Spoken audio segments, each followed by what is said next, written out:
Thank you for choosing Toshiba. This video is about Call Manager action settings from the Preferences tab. And in this video, I'll show you my screen pop action setting. First, click on the Preference tab. Creating actions is done by going to the Actions menu, so now I'll click on the Actions button.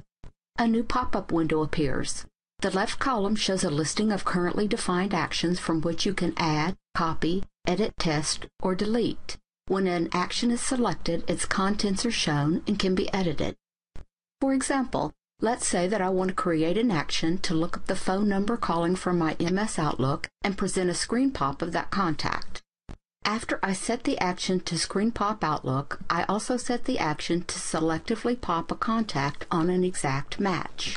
Call Manager also provides options via the second drop-down list to add a new contact if there is no match.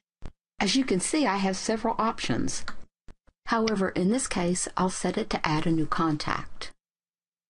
And if I have multiple matches, I can check the box to have the choices displayed. When I'm comfortable with my choices, I can click the pop-up box Closed.